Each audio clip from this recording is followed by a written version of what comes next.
नमस्कार श्रोताओं, कहानियों का कारवा चैनल में आप सबका स्वागत है। मैं बिंदु सांधु आज आप लोगों के लिए पंजाब की सुप्रसिद्ध लेखिका जिनका नाम ही काफ़ी है, अमृता प्रीतम जी की एक कहानी शाह की कंजरी लेके आई हूँ। उसे अब नीलम कोई नहीं कहता था, सब शाह की कंजरी कहते थे। नीलम को लाहौर हीरा मंडी के एक चौबारे पे जवानी चढ़ी थी और वहाँ ही एक रियासती सरदार के हाथों पूरे 5,000 में उसकी नत उतरी थी और वहाँ ही उसके हुस्न ने आग जलाकर सारा शहर झुलसा दिया था। पर फिर एक दिन वह हीरा मंडी का सस्ता चौबारा छोड़कर शहर के सबसे बड़े होटल फ्लैटी में आ गई थी। वही शहर था, पर सारा शहर जैसे रातों रात उसका नाम भूल गया था। सबके मुंह से सुनाई देता था, शाह की कंजरी गजब का गाती थी। कोई गाने वाली उसकी तरह गिरजे की सद नहीं लगा सकती थी, इसीलिए लोग चाहे उसका नाम भूल गए थे पर उसकी आवाज़ नहीं भूल सके। शहर में जिसके घर भी तवे वाला बाजा था वो उसके भरे हुए तवे जरूर खरीदता था। पर सब लोगों में तवे की फरमाइश के वक्त हर कोई यही कहता, आज शाह की कंजरी वाला तवा जरूर सुनना है। लुकी छुपी बात नहीं थी, शाह के घर वालों को भी पता था। सिर्फ पता नहीं था, उसके लिए बात पुरानी हो गई थी। शाह का एक लड़का था जो अब ब्याहने लायक था। जब गोद में था तो सेठानी ने जहर खाकर मरने की धमकी दी थी, पर शाह ने उसके गले में मोतियों का हार डालकर उससे कहा था, शाहिनिए, वह तेरे घर की बरकत है। मेरी आँख जौहरे की आँख है। तूने सुना हुआ नहीं है कि नीलम ऐसी चीज़ होती है जो लाख को खाक कर देती है और खाक को लाख बनाता है। जिसे उल्टा पड़ जाए उसके लाख से खाक बना देता है, पर जिसे सीधा पड़ जाए उसे खाक से लाख बना देता है। वह भी नीलम है, हमारी राशि से मिल गया है। जिस दिन से साथ बना है, मैं मिट्टी में हाथ डालूं तो सोना हो जाती है, पर वही एक दिन घर उजाड़ देगी, लाख को खाक कर देगी। शाहनी ने छाती की साल सहकर उसी तरह से दलील दी थी जिस तरह से शाह ने बात चलाई थी। मैं तो बल्कि डरता हूँ कि इन कंजरियों का क्या भरोसा, कल किसी और ने सब्ज बाग दिखाए और जो ये हाथ से निकल गई तो लाख से खाक बन जाना है। शाह ने फिर अपनी दलील दी थी और शाहनी के पास और दलील नहीं रह गई थी, सिर्फ वक्त के पास रह गई थी और वक्त चुप था, कई बरसों से चुप था। शाह सचमुच जितने रुपए नीलम पर बहा था उससे कई गुना ज़्यादा पता नहीं कहाँ कहाँ से बहकर उसके घर आ जाते थे। पहले उसकी छोटी सी दुकान शहर के छोटे से बाजार में होती थी, पर अब सबसे बड़े बाजार में लोहे की जंगले वाली सबसे बड़ी दुकान उसकी थी। घर की जगह पूरा मोहल्ला ही उसका था, जिसमें बड़े खाते पीते किराएदार थे और जिसमें तहखाने वाले घर को शानी एक दिन के लिए भी अकेला नहीं छोड़ती थी। बहुत बरस हुए, शानी ने एक दिन मोहरों वाले ट्रंक को ताला लगाते हुए शाह से कहा था, उसे चाहे होटल में रखो और चाहे उसे ताजमहल बना दो, पर बाहर की बला बाहर ही रखो, उसे मेरे घर न लाना, मैं उसे माथे नहीं लगाऊंगी। और सचमुच शानी ने अभी तक उसका मुंह नहीं देखा था। जब उसने ये बात कही थी उसका लड़का स्कूल में था, बड़ा वाला, और अब वह ब्याहने लायक हो गया था। पर शाहनी ने उसके गाने वाले तवे घर में आने न दिए और न घर में किसी को उसका नाम लेने दिया था। वैसे उसके बेटे ने दुकान दुकान पर उसके गाने सुन रखे थे और जने जने से सुन रखा था शाह की कंजरी। बड़े लड़के का ब्याह था। घर पर 4 महीने से दर्जी बैठे हुए थे और सूटों पर सलमा काट रहा था। कोई तिल्ला, कोई किनारी और कोई दुपट्टे पर सितारे जड़ रहा था। शानी के हाथ भरे हुए थे। रुपयों की थैली निकालती, खोलती, फिर और थैली भरने के लिए तहखाने में चली जाती। शाह के यार दोस्तों ने तो शाह की दोस्ती का वास्ता डाला कि लड़की के ब्याह पर कंजरी जरूर गंवानी है। वैसे बात उन्होंने बड़े तरीके से की थी ताकि शाह कहीं बल न खा जाए। वैसे तो शाह जी की बहुतेरे नाचने गाने वालियां हैं, जिसे मर्जी बुला लो, पर यहाँ मलिकाए तरन्नुम जरूर आए, चाहे मिर्जे की एक ही सद लगा जाए। फ्लैटी होटल आम होटलों जैसा नहीं था। वह ज़्यादातर अंग्रेज लोग ही आते और ठहरते थे। उसमें अकेले अकेले कमरे में ही थे, पर बड़े बड़े 3 कमरों के सेट भी थे। ऐसे ही एक सेट में नीलम रहती थी और शाह ने सोचा दोस्तों यारों का दिल खुश करने के लिए वह एक दिन नीलम के यहाँ एक रात की महफिल रख लेगा। यह तो चौबारे पर जाने वाली बात हुई। एक ने उज्र किया तो सारे बोल पड़े, नहीं शाह जी, वह तो सिर्फ तुम्हारा ही हक बनता है। पहले कभी इतने बरस हमने कुछ नहीं कहा, उस जगह का नाम भी नहीं लिया। वह जगह तुम्हारी अमानत है। हमें तो भतीजे के ब्याह की खुशी मनानी है। उसे खानदानी घरानों की तरह अपने घर बुलाओ, हमारी भाभी के घर। बात शाह के मन भाई, इसीलिए वह दोस्तों यारों को नीलम की राह दिखाना नहीं चाहता था। चाहे उसके कानों में भनक पड़ती रहती थी कि उसकी गैर मौजूदगी में कोई कोई अमीरजादा नीलम के पास आने लगा था। दूसरे इसलिए कि वह चाहता था नीलम एक बार उसके घर आकर उसके घर की तड़क भड़क देख जाए। पर वह शानी से डरता था, दोस्तों को हामी न भर सका। यारों दोस्तों में से 2 ने राह निकाली और शाहिनी के पास जाकर कहने लगे, भाभी तुम लड़के की शादी की गीत नहीं गवाओगी? हम तो सारी खुशी मनाएंगे। शाह ने सलाह की है कि एक रात यारों की महफिल नीलम की तरफ हो जाए। बात तो ठीक है, पर हजारों उजड़ जाएंगे। आखिर घर तो तुम्हारा है। पहले उस कंजरी को थोड़ी खिलाया है। तुम सयानी बनो, उसे गाने बजाने के लिए एक दिन यहाँ बुला लो। लड़के की ब्याह की खुशी भी हो जाएगी और रुपया उजड़ने से बच जाएगा। शाह ने पहले तो भरी भराई बोली, मैं उस कंजरी के मत्थे नहीं लगाना चाहती। पर जब दूसरों ने बड़े धीरज से कहा, यहाँ तो भाभी तुम्हारा राज है, वह बांदी बनकर आएगी तुम्हारे हुक्म में बंधी हुई, तुम्हारे बेटे की खुशी मनाने के लिए। हेटी तो उसकी है, तुम्हारे काहे की। जैसे कमीन कुन्ने आए डोम मिरासी, तैसी वह। बात शानी के मन भा गई। वैसे भी कभी सोते बैठते उसे ख्याल आता था, एक बार देखूं तो सही कैसी है। उसने उसे कभी देखा नहीं था, पर कल्पना ज़रूर की थी, चाहे डर कर सहम कर, चाहे नफरत से। और शहर में से गुजरते हुए अगर किसी कंजरी को टांगे में बैठती देखती तो सोचती, क्या पता वही हो। चलो एक बार मैं भी देख लूँ। वह मन में घुली सी गई। जो उसको मेरा बिगाड़ना था बिगाड़ लिया, अब और उसे क्या कर लेना है।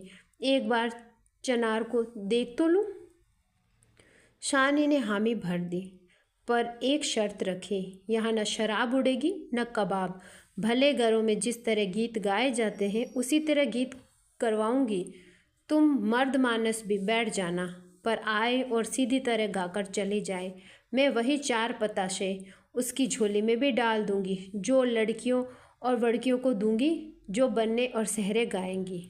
ये तो भाभी हम कहते हैं, शाह के दोस्तों ने फूंक दी। तुम्हारी समझदारी से ही घर बना है, नहीं तो क्या खबर क्या गुजरना था। वह आई। शानी ने खुद अपनी बग्घी भेजी। घर मेहमानों से भरा हुआ था। बड़े कमरे में सफ़ेद चादरें बिछाकर बीच में ढोलक रखी गई। घर की औरतों ने बन्ने सहरे गाने शुरू कर रखे थे। बग्घी दरवाजे पर आकर रुकी तो कुछ उतावली औरतें दौड़कर खिड़की की एक तरफ चली गई, कुछ सीढ़ियों की तरफ। अरे बदशुक्नी क्यों करती हो, सहरा को बीच में छोड़ दिया। शानी ने डांट सी दी, पर उसकी आवाज़ खुद भी में धीमी सी लगी, जैसे उसके दिल पर एक धमक सी हुई हो। वह सीढ़ियाँ चढ़कर दरवाजे तक आ गई। शानी ने अपनी गुलाबी साड़ी का पल्ला संवारा, जैसे सामने देखने के लिए वह साड़ी के शगुन वाले रंग का सहारा ले रही हो। सामने उसने हरे रंग का बाकड़ी वाला गरारा पहना हुआ था, गले में लाल रंग की कमीज थी और सिर से पैर तक ढकी हुई हरे रेशम की चुनरी एक झिलमिल सी हुई। शानी को सिर्फ एक पल यही लगा जैसे हरा रंग सारे दरवाजे में फैल गया है। फिर हरे कांच की चूड़ियों की छन छन हुई तो शानी ने देखा एक गोरा गोरा हाथ एक झुके हुए माथे को छूकर आदाब बजा रहा है और साथ ही एक खनकती हुई सी आवाज़ आई, बहुत बहुत मुबारक हो शानी, बहुत बहुत मुबारक। वह बड़ी नाजुक सी पतली सी थी, हाथ लगते ही दोहरी हो जाती थी। शालिनी ने उसे गाँव तकिए के सहारे हाथ से इशारे से बैठने को कहा तो शालिनी को लगा कि उसकी मांसल बाह बड़ी ही बेडोल लग रही है। कमरे के कोने में शाह भी था, दोस्त भी थे, कुछ रिश्तेदार मर्द भी थे। उस नाज़नीन के उस कोने की तरफ देखकर भी एक बार सलाम किया और फिर परे गाँव तकिए के सहारे ठुमक कर बैठ गई। बैठते वक्त कांच की चूड़ियाँ फिर खनकी थी। शालिनी ने एक बार फिर उसकी बाहों को देखा, हरे कांच की चूड़ियों को, और फिर स्वाभाविक ही अपनी बाह में पड़े हुए सोने के चूड़े को देखने लगी। कमरे में एक चकाचौंध सी छा गई थी। हर एक की आंखों में जैसे एक ही तरफ उलट गई थी। शालिनी की अपनी आंखें भी, पर उसे अपनी आंखों को छोड़कर सबकी आंखों पर गुस्सा आ गया। वह फिर एक बार कहना चाहती थी, अरे बदसुकनी क्यों करती हो, सहरे गाओ ना, पर उसकी आवाज़ गले में ही घुट गई थी। शायद औरतों की आवाज़ भी गले में ही घुट गई थी। कमरे में एक खामोशी छा गई। वह अधबीच रखी हुई ढोलक की तरफ देखने लगी और उसका जी किया कि वह बड़ी जोर से ढोलक बजाए। खामोशी उसने ही तोड़ी जिसके लिए खामोशी छाई थी। कहने लगी, मैं तो सबसे पहले घोड़ी गाऊंगी, लड़के का शगन करूंगी। क्यों शालिनी? और शालिनी की तरफ ताकती हंसती हुई घोड़ी गाने लगी। निक्की निक्की बूंदी, निक्की निक्की मिहवे वरे, तेरी माँ व सुहागन तेरे सगन करे। शालिनी को अचानक तसल्ली हुई, शायद इसलिए कि गीत के बीच की माँ वही थी और उसका मर्द भी सिर्फ उसका मर्द था, तभी तो माँ सुहागन थी। शालिनी हंसते से मुंह से उसके बिल्कुल सामने बैठ गई, जो उस वक्त उसके बेटे की शगन कर रही थी। घोड़ी खत्म हुई तो कमरे में बोलचाल फिर लौट आया। फिर कुछ स्वाभाविक सा होने लगा। औरतों की तरफ से फरमाइश आई, ढोल की रोड़े वाला गीत। मर्दों की तरफ से फरमाइश की गई, मिर्जे दिया की सदा।